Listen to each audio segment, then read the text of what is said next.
वक्त हमारे साथ खास मेहमान भी जुड़े हैं, खास बातचीत करते हैं। मेजर मोहम्मद अली शाह साहब इस वक्त हमारे साथ जुड़ गए हैं और निपुण आलम बयान साहब भी इस वक्त हमारे साथ चर्चा में शामिल हुए हैं। खैर मकदम है, सलाम टीवी को वक्त देने के लिए बेहद शुक्रिया आपका। मेजर मोहम्मद अली शाह साहब, आप ही से शुरुआत करते हैं यहाँ पर, क्योंकि कहा जा रहा है कि एक तजवीज़ पेश की गई। अब जंगबंदी की बात होती है तो ज़ाहिरी तौर पर दोनों ही तरफ इससे मुस्बत कदम माना जाएगा, क्योंकि यरगमालियों की रहाई सबसे बड़ा जो इस वक्त चैलेंज नेतन्याहू के सामने है वो कहीं ना कहीं पूरा होता हुआ नजर आएगा। बिल्कुल, आपने बड़ी अच्छी बात की है और मैं भी कामना कर रहा हूँ कि उम्मीद लगाए बैठा हूँ कि जितने भी होस्टेजेस हैं सबको रिहा कर दिया जाए और ये जंग बस खत्म हो कैसे भी।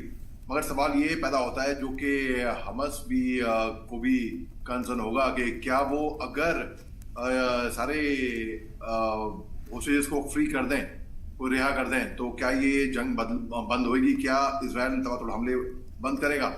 मेरा तो ऐसा मानना है कि हमस के पास चॉइस नहीं है, उनको किसी भी हालत में, हर सूरत में रिहा कर देना चाहिए उन हॉस्टेजेस को इंसानियत के तौर पे। और वो इट्स वर्थ द रिस्क, मैं कहूंगा कि it's worth taking a chance. अगर देखिए, तबादुल हमले इजराइल फिर भी करेगा, तबादुल हमले इजराइल फिर भी करेगा, भलाई वो हॉस्टेजेस को रिहा करें या ना करें। तो इससे बेहतर ये है कि वो खामोशी से चुपचाप शांतिपूर्वक उनको रिहा कर दे और देखिए चांस क्या होती है। अभी देखिए, मिस्र ने एक अहम भूमिका निभाने की कोशिश करी है यहाँ पर कि जंग बंदी हो, कि युद्ध बंदी हो, और मैं उम्मीद करता हूँ कि हमस इनको रिहा कर देगा, क्योंकि अभी टॉक्स तो शुरू हो गए हैं। तकरीबन 4 महीने, देखिए 7 अक्टूबर से लेके अब तक इतना टाइम हो गया है और दिल रोता है कि जैसे कैसे वहां पे मासूम सिविलियंस, निर्दोष बच्चों, खवातीन, बुजुर्ग का खात्मा हुआ है गाजा पट्टी में। ये बहुत ही दिल दिला देने वाली बात है बिल्कुल। और कोई भी खुश नहीं है ऐसे जो भी इजराइल हमले करता है। और जब तक वो रिहा नहीं होंगे, मेरा ऐसा मानना है, तब तक वो हमले जारी रहेंगे। तो बहुत जरूरी है, सबसे फर्स्ट प्रायोरिटी इज कि वो जितने भी हॉस्टेज हैं उनको रिहा कर दे वो पहले। बिल्कुल बिल्कुल। और इसी मोहम्मद मेजर अली शाह साहब, क्योंकि कहा जा रहा था कि हमास पर भी प्रेशर बनाया जाए। हमास जो है वो तैयार नहीं जंगबंदी को लेकर, लेकिन हमास की ओर से कहा जा रहा था जब मुकम्मल जंगबंदी पर बात होगी तभी हम इस रास्ते पर चलते हुए नजर आएंगे, इस रास्ते को अख्तियार करेंगे। क्या लगता है प्रेशर कहाँ से बनाया जा सकता है ताकि ये मुद्दा जो है ये पूरी तरह से हल होता हुआ यहाँ पर नजर आए?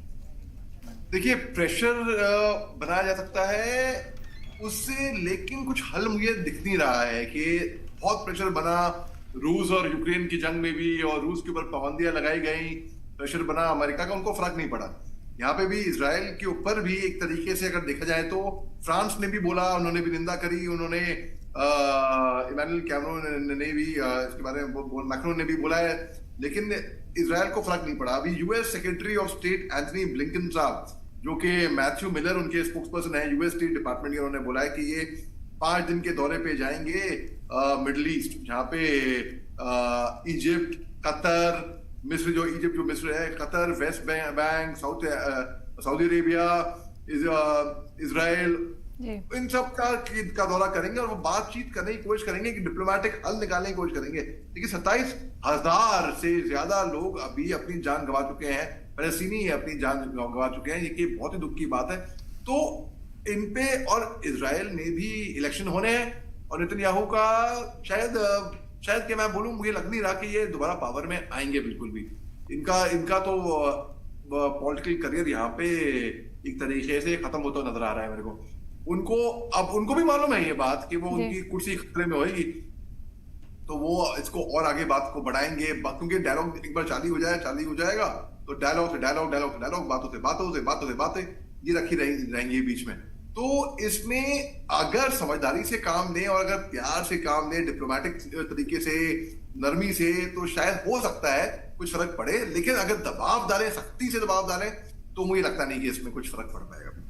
मेजर मोहम्मद अली शाह साहब, आप क्या समझते हैं? क्योंकि शुरुआत से ही कहा जाता है कि 2 नेशन थ्योरी पर भी बात हो, लेकिन असल जो फिलिस्तीन का कॉज है, जो उनकी मांगे हैं, उनका कहना है कि कयाम उसी तरह से होना चाहिए जैसे शुरुआती दौर में फिलिस्तीन का था, तब हम बातचीत के लिए तैयार होते यहाँ पर नजर आएंगे। जी देखिए, रूस और यूक्रेन की जंग में अमेरिका ने बिल्कुल सपोर्ट दिया यूक्रेन का, बहुत ज्यादा सपोर्ट दिया। अब वही चीज मैं थोड़ा अटेंशन वहां से डाइवर्ट करता हूं अभी व्हाइट हाउस ने ये रिपब्लिकन प्रपोजल निकला है, एक व्हाइट हाउस से ऐलान हुआ है 17.6 बिलियन मिलिट्री एड का इजराइल के लिए। यानी कि अब क्या होएगा, जाहिर सी बात है, कॉमन सेंस की बात है कि अब जो एड यूक्रेन को जा रही थी वो अटेंशन डाइवर्ट हो गया काफी हद तक इजराइल और हमास।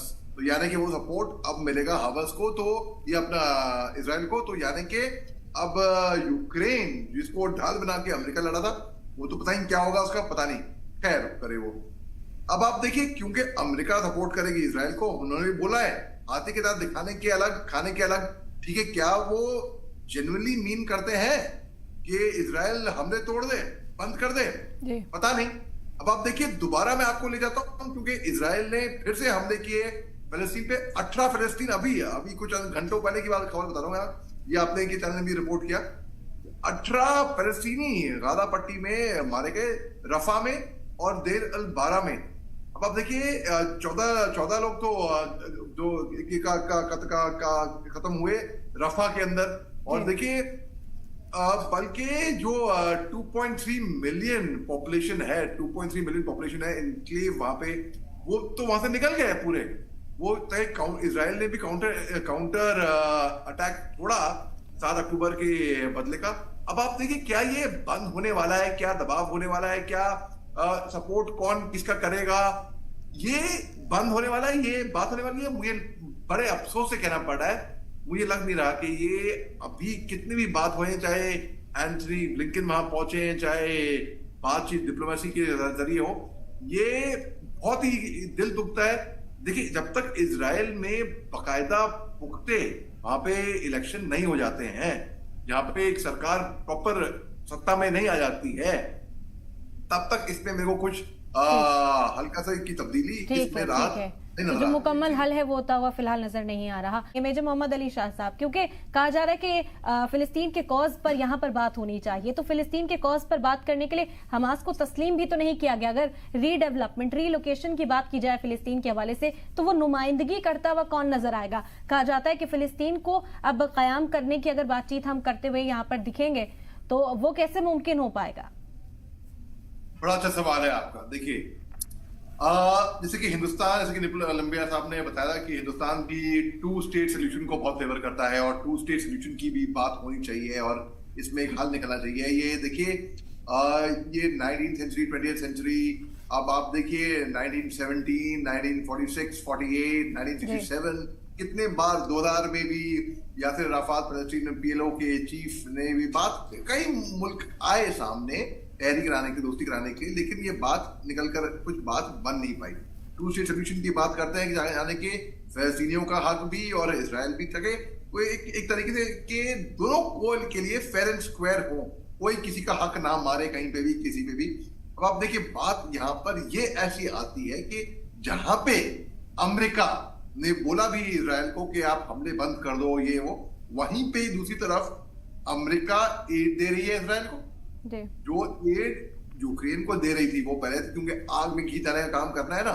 अब आप देखिए, जो सेनेट ने एक केस अमेरिका में, अमेरिकन सेनेट ने ये केस टेकअप करने से मना कर दिया था पहले। उसके बाद अभी उनके हाउस ने बताया कि $14.5 बिलियन मिलिट्री एड में तो ऑलरेडी वो पैकेज जो नवंबर का प्रपोजल था वो तो अप्रूव है ही है, वो तो है ही है अप्रूव। इसके अलावा आप देखिए, यहां पर अमेरिका एड दे रही है इजराइल को, वहां पे इजराइल हमले तो कर ही रहा है फलस्तीन पे। इसके अलावा इजराइल भी कोशिश कर रहा है कि UNRWA, जो कि इनका वेलफेयर का जो पैकेज है, जो कि रेफ्यूजी एजेंसीज का जो UN पैलेस्टीनी रेफ्यूजी का पैकेज है, वो किसी तरह उसमें फंडिंग में चोक कर दे। तो ऑस्ट्रेलियन प्राइम मिनिस्टर जो एंथनी एल्बनीज का भी बयान सामने आया है, उन्हें बोला कि वो इंक्वायरी कर रहे हैं इसके बाद। न्यूजीलैंड तो पीछे मुड़ गया, पीछे उसने कहा हम फंडिंग नहीं करेंगे जब तक पूरी इंक्वायरी में निकलना जाए। दरअसल हुआ यूं कि UNRW के तकरीबन 30,000 से ज्यादा इसमें एम्प्लॉयज हैं। उनके 14 एम्प्लॉयज पे आरोप लगा है, ये इल्जाम लगा है कि उनका हाथ था, वो इन्वॉल्व थे 7 अक्टूबर को जो हमास ने जो घृणित हरकत करी उसके अंदर इनका हाथ था। अब बात ऐसी है तो इसमें जो उनके लाइक माइंडेड मुल्क हैं, जो कि ऑस्ट्रेलिया अल्बनीज ने बोला है, जैसे कनाडा हो गया, यूनाइटेड किंगडम हो गया, यूनाइटेड स्टेट्स हो गया, ये मिलकर इसके ऊपर तफसील से बात करेंगे और एक फैसला लेंगे। लेकिन इस सवाल ये होता है, अगर UNRWA की फंडिंग चोक हो जाती है और फंडिंग नहीं मिले तो फरवरी तक ही UNRWA बिल्कुल इसमें कहीं नहीं रहेगी, कुछ नहीं फंडिंग मिलेगी। तो जो फिलिस्तीनी मारे जा रहे हैं भूखे प्यासे बमबारी से, उनकी और फंडिंग कट गई। एक तरफ ये, दूसरी तरफ एक पैकेज $14.5 बिलियन का अमेरिका की तरफ से इजराइल को ये पक्का हुआ है। तो यानी कि एक तरफ यहाँ पे और मदद मिलेगी, यहाँ पे मदद किसी को नहीं मिलेगी, बल्कि उल्टा जो फिलिस्तीन के जो पड़ोसी थे, जो मुसलमान मुल्क थे, उन्होंने भी बोला, उन्होंने निंदा तो करी, ठीक है, ऑन ग्राउंड। लेकिन क्या हुआ, जब थोड़ा हमले शुरू हुए, अपने बॉर्डर बंद कर दिए, अपने दरवाजे बंद कर दिए कि भाई आप यहाँ पर नहीं आएंगे। अब वो जाएंगे तो कहाँ जाएंगे? 27,000 से ज्यादा, आप जरा सोचिए, कोई भी कल्पना करिए, तस्वीर करें, 27,000 से ज्यादा फिलिस्तीनी मारे गए, हमले हो रहे हैं, बेघर हुए भाई कितने, नॉर्थ गाजा साउथ गाजा, आप देखिए वहां पे क्या सिचुएशन है। और जो एड जाती है ट्रकों के तौर पे भी, उनको हमस लूट पार करके ले आता होगा, तो उनके जो आम जो लोग हैं, आम सिविलियन, कोई एड नहीं मिल रही है। तो इसमें तो इंसानियत का इससे बढ़कर कोई खात्मा हो ही नहीं सकता है। एक जमाना ये था जब जर्मनी में, नाजी जर्मनी ने, हिटलर ने यहूदियों की बहुत ही, उन्होंने कंसंट्रेशन कैंप्स में उनकी हत्या करी थी, तड़पा कर बहुत ही गलत किया था। और उसी तरह ये जो जुल्म है, ये जो तशद्दुद है, ये इधर महसूस किया जा रहा है। मेजर मोहम्मद अली शाह भी कुछ कहना चाह रहे हैं, पहले वो सुन लेते हैं। जी, मैं ये कहना चाह रहा था कि सबसे पहले तो मैं दाग देता हूँ ग्रुप कैप्टन साहब की एनालिसिस की। उन्होंने पानी की तरह संक्षेप में बिल्कुल एक्यूरेट, दुरुस्त और अव्वल दर्जे का एनालिसिस अभी यहाँ पे पेश किया है। और उन्हीं की बात को थोड़ा और आगे बढ़ाते हुए मैं ये बोलूंगा कि देखिए, जो यूएस और यूके में 6 पॉइंट बस गिनाऊंगा बस, ठीक है, 5-6 point to be precise. US और यूके ने एक स्टेटमेंट जारी करा है जहां पे उन्होंने बोला है कि 36 हौती टारगेट्स को 13 लोकेशन में यमन के अक्रॉस इन्होंने हिट किया है। और अलाय जैसे कि ऑस्ट्रेलिया, बहरीन, कनाडा की मदद से। पहला पॉइंट मैं आपको बताऊंगा, ये 4 पॉइंट जोड़ के उसके बाद इसकी निचोड़ बताऊंगा आपको। फिर इजरायली सेटलर्स, जो इजरायली सेना है, जो कि IDF है, वो जेनिन, वो साउथ वेस्ट ऑफ जेनिन में एक जगह है फरासिन में, इन्होंने यहाँ पे एक रेड करी, यहाँ पे कई सारे घर वहां से उखड़ गए, ऐसा हुआ है। तीसरी बात बल्कि जो इजरायली आर्मी है वो कहती है इन्होंने अटैक किया है कि 50 हिजबुल्लाह के टारगेट के निशानों पे सीरिया में और लेबनान में। जब से ये वॉर शुरू हुई है 7 अक्टूबर से, तब से अब तक कितने 50 इजरायली आर्मी ने 50 हिजबुल्लाह को टारगेट किया। बड़ी ठीक बात है ये, ठीक है, ओके, करिए। अब अगर जितने भी आतंक फैलाते हैं, दहशतगर्दी फैलाते हैं, उनका खात्मा होना चाहिए, बिल्कुल, उसमें कोई शक की बात ही नहीं। अच्छा, फिर जो आर्म विंग है हमस की, वो कहती है कि क्या कि इजरायली सोल्जर और गाजा पट्टी में जो एक मोटर फायर से इन्होंने भी एक अटैक किया आर्म विंग ऑफ हमस में, यानी कि हमस भी अभी भी हिम्मत नहीं हारा है, इसके ये भी दर्शाता है।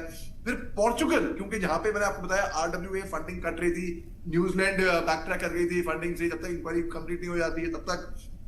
और ऑस्ट्रेलिया ने भी, अल्बनीज ने भी बोला है कि भी हम इस पे इंक्वायरी करेंगे। वहीं पे दूसरी ओर जो पोर्चुगल है, पोर्चुगल ने ये फैसला किया है कि 1.08 मिलियन यूरोज वो फिलिस्तीन रेफ्यूजी को वहां पे देगी। छठा पॉइंट, वो आखिरी पॉइंट जो मैं कहना चाह रहा था, वो मैं ये है कि 11 डिस्प्लेस्ड लोग फिलिस्तीन रेड क्रेसेंट में, सोसाइटी में, जिसको PRCS हेडक्वार्टर है, जो सदर्न साउथ खान यूनिस में है, वो घायल हो गए हैं वहां पे, क्योंकि इजरायली फोर्सेस ने एक स्मोक बॉम्ब से वहां पर हमला किया। अब ये जो 5-6 पॉइंट जो मैंने आपको बताए हैं, ये क्या दर्शाते हैं? ये दर्शाते हैं कि अगर पहली बात तो कहीं कोई नोबल इंडिस्पेंसेबल, अगर UNRW की फंडिंग वहां से कट रही है तो पोर्चुगल जैसे अन्य देश हैं जो सामने आ रहे हैं। दूसरी बात ये भी कहती है कि US और UK की खात्मा, जो कि उनके लाइक माइंड, जैसे कि उनके अलाइज हैं, ऑस्ट्रेलिया, बहरीन, कनाडा, जैसे कि 36 हौती टारगेट्स पे 13 लोकेशन पे अक्रॉस यमन इन्होंने हमला किया है, तो वो तबादुल हमले करें, जितने भी हौती हैं या हमास के हैं या आईएसआईएस के हैं, उनका खात्मा होना चाहिए, जितने भी आज दहशत फैलाते हैं। क्योंकि मैं ऐसा मानता हूं कि हमास की हरकत की ही वजह से ही आज की तारीख में एक मासूम फिलिस्तीनी जो कि गाजा पट्टी में है वो सफर कर रहा है। 27,000 से ज्यादा लोग मर गए हैं, भाई कितने लोग बेघर हो गए हैं, जाड़े में खून जमा देने वाली ठंड में खाने को नहीं है, बीमारियां फैल रही हैं, बुरे हाल है। बिल्कुल हम लोग एक तस्वीर, एक कल्पना भी नहीं कर सकते, सोच भी नहीं सकते क्या हाल वहां पे ऑन ग्राउंड हो रहा होगा। तो ये दर्शाते हैं 5-6 पॉइंट जो मैंने बताए रमजी, कि ये जंग अभी कितने भी लोग बात कर ले शांति की, ये जंग अभी मुझे लगता नहीं कि अभी रुकने वाली है। बिल्कुल बिल्कुल।